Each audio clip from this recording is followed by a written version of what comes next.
Fyrri reynsla hefur sýnt mér að allir vilja vera vinir allra og halda sambandi þegar út í lífið er komið eftir meðferð. En það er yfirleitt að þetta fokkast upp að einhverju leyti, leiðir skilja og þegar að menn koma út í lífið og fara að sinna sínum málum þá kemur betur í ljós hversu ólíkir karakterar þetta eru. En það er alltaf einn eða tveir sem að standa eftir og halda sambandi.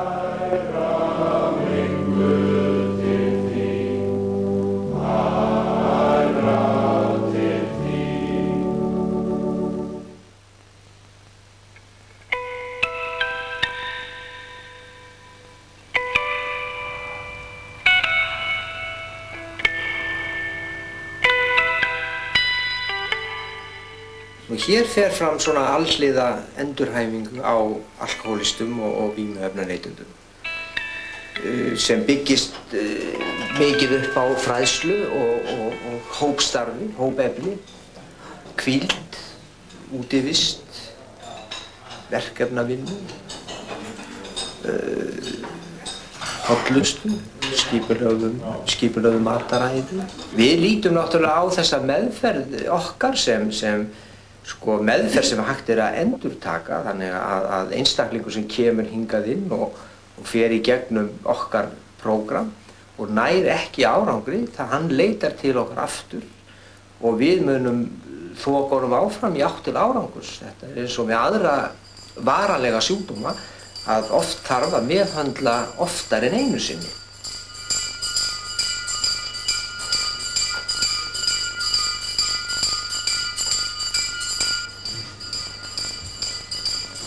Góðan dag. Góðan dag. Ég heiti Jón Valgeir. Sæll Jón Valgeir. Já, ég ætla að byrja þennan dag eins vel og ég mögulega gerði. Það sem þetta fólk á sameiginlegt, það er allt háð vímuefnum.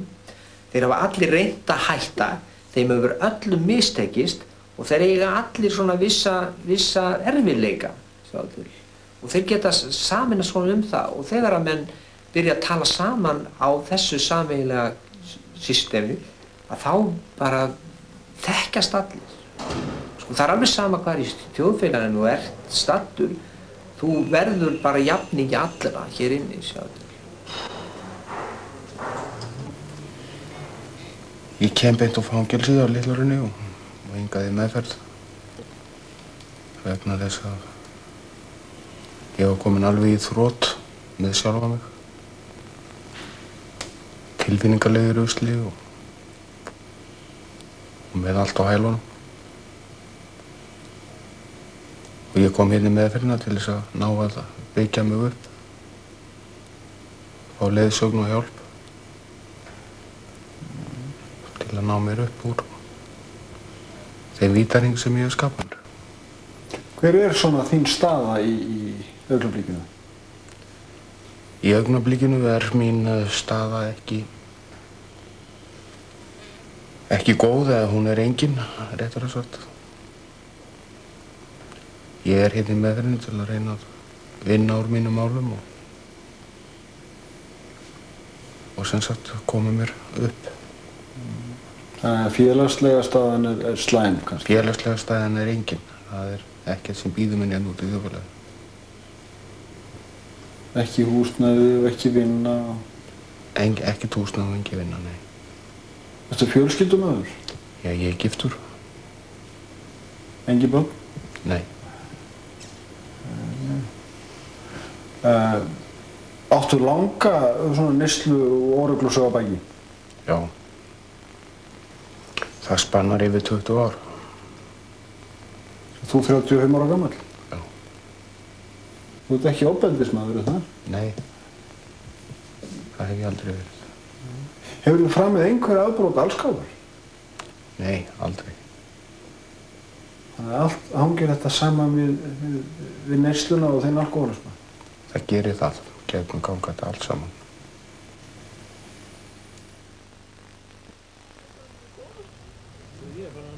Og aftur.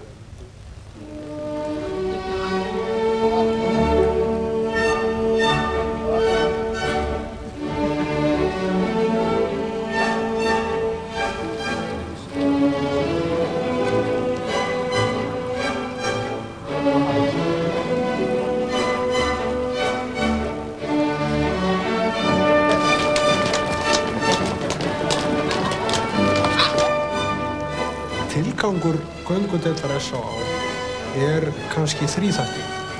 Í fyrsta lagi tilgangurinn sá að taka á móti alkóhólistum og öðru fólki, hverjum sem í raun og veru, sem þykir ástæða til þess að athuga það hvort hann hafi áfengisvandamál eða fíkniefnavandamál eða einhver nálægt honum hafi þennan vanda.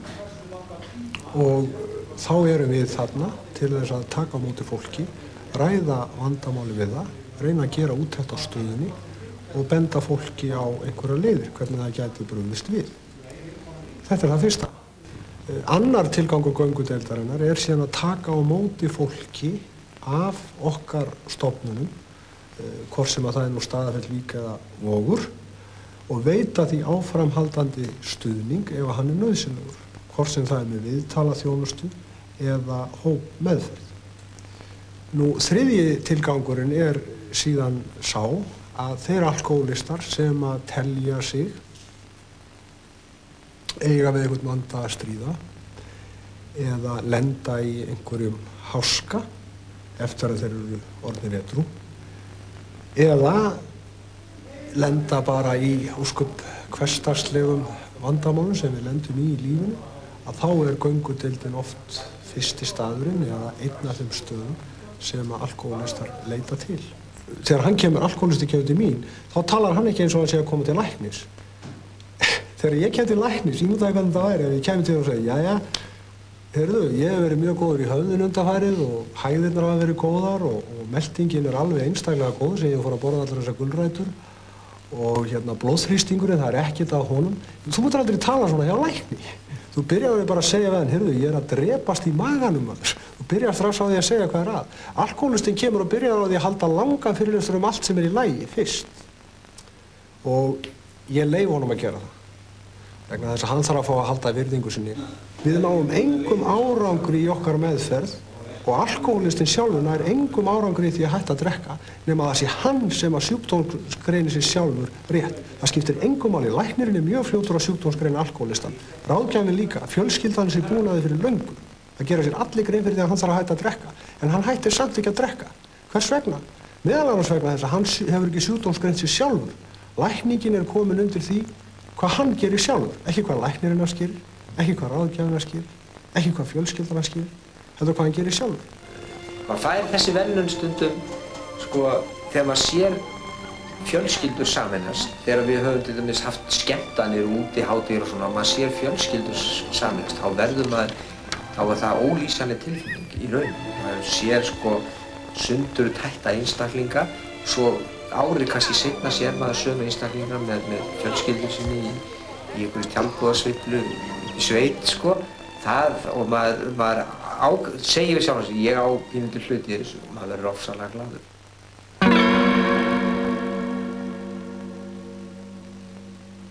Hvað að frétta í dag? Í dag? Það bara allt þurrt og þokkalegt. Ég edrú í dag og vil meina að í fyrsta skipti á ævinni hreinlega sé ég að taka leiðsögn. Ég hef verið í því með að stunda fundi, með fasta fundi og þekki orðið ágætlega það fólk sem ég umgengst þar. Ég fór í gegnum þetta vikingaprógram og í framhaldi af því þá fór ég í vikingagrúppu í Síðumúlanum sem hefur veitt mér alveg gífurlegan stuðning. Þarna sæki ég mína hleðslu eins og bara rakið mér. Ég sæki mína dómgreind þarna og menn hafa gefið mér spark í raskatið ef þeim þykja það þurfa. Nú á ég eftir 3 mánuði í þessari grúppu og ég ætla mér að klára það. Ég ekki viss sem ég væri edrú í dag ef ég hefði ekki átt þessa grúppu mína að. Ég með mína 10 mánuði ég þarf að passa mig og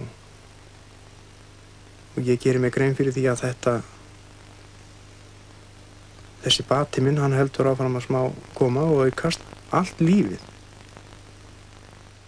Hvað langt síðan þú hefur edrú í 10 mánuði? Það hefur aldrei skeð áður. Ég er búinn að neyta áfengis í 21 ár. og hef mest náð, og þá oftar en einu sinni, 3 mánuðum í einu.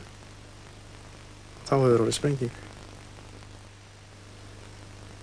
Og ég veit að þetta verður léttara. Það hefur komið þessi sterka vínlöngun og bankað upp á hjá mér. Ég hef hingað til náð að hrinda þessari löngun frá mér. Oft hef ég hlaupið frá SAA og AA-samtökunum, en þeir hafa aldrei hlaupið frá mér. Og ef eitthvað bjátar á, þá veit ég alveg hvert á að fara.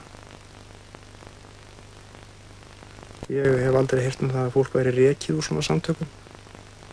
Og það er stórkostlegt. Það er alltaf tekið við mann aftur.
Ólís styrkti gerð þessa þáttar.